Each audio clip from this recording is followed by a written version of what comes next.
मैं मंगला तिवारी आज एक नई कहानी के साथ। ये कहानी है अपने भारत के वीर सपूतों की, अपने भारत के जाबाज सैनिकों की। जी हाँ दोस्तों, हम बात करेंगे ऑपरेशन विजय और ऑपरेशन सफ़ेद सागर के बारे में। जो कारगिल युद्ध हुआ था मई टू जुलाई 1999 तक, इसको इंडियन आर्मी ने ऑपरेशन विजय का नाम दिया और इंडियन एयरफोर्स ने इसे ऑपरेशन सफ़ेद सागर का नाम दिया। हुआ कुछ यूँ था कि उस समय भारत के प्रधानमंत्री थे अटल बिहारी वाजपेयी, और नवाज शरीफ जो थे वो पाकिस्तान की हुकूमत में थे। दोनों में लाहौर समझौता हुआ था, जिसको करने के लिए अटल बिहारी वाजपेयी जी बस से लाहौर गए थे। पर उसके बाद हुआ यूँ कि जो हमारी LOC बनी थी जम्मू और कश्मीर के नॉर्थन एरिया में, वहाँ पे ऊंची ऊंची चोटियाँ होती थी, उससे सटा सियाचिन ग्लेशियर भी था। तो ऊंची ऊंची चोटियों पे ठंडियों में क्या होते थे कि दोनों तरफ के सैनिक नीचे चले आते थे, पाकिस्तान के और इंडिया के, और फिर मई जून में वो वापस ऊंची चोटियों पे जाकर देश की रक्षा करते थे, LOC की रक्षा करते थे।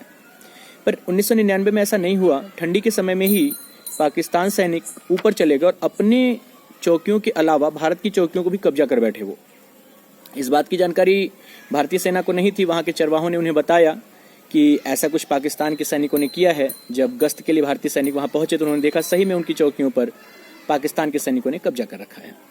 इसके बाद क्या हुआ कि इस बात की जानकारी मिली और फिर भारतीय सैनिकों ने अपना पराक्रम दिखाया।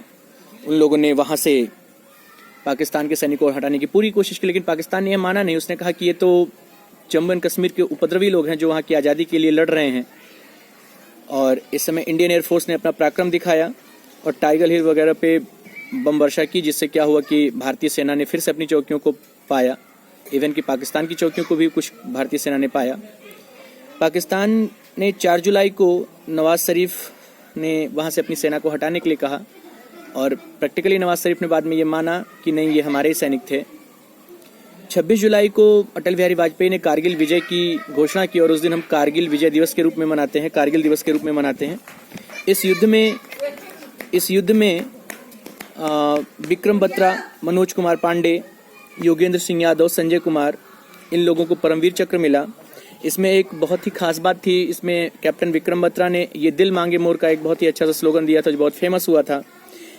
इजराइल ने इस युद्ध में भारत की बहुत मदद की, गोला बारूद आदि की सप्लाई की, पर USA ने सुनने में आया कि GPS सिस्टम देने से मना कर दिया था। इसके बाद भारत ने अपना GPS सिस्टम बनाया।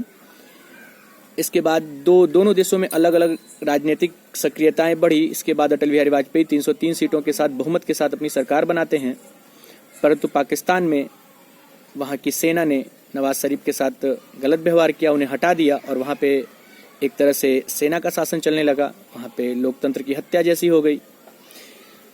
इस युद्ध में कुछ खास बातें थी मीडिया से रिलेटेड, जैसे इस युद्ध के लिए मीडिया ने बहुत अहम भूमिका निभाई। वो सीधे सीधे युद्धस्थल पे पहुंच जाते थे और युद्ध का, उस वार का लाइव टेलीकास्ट दिखाने की कोशिश करते थे।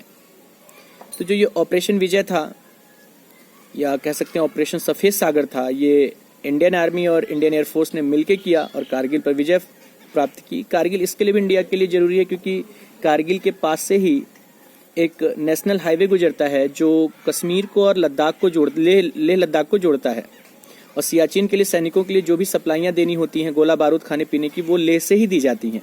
तो ये कारगिल से बहुत पास में है।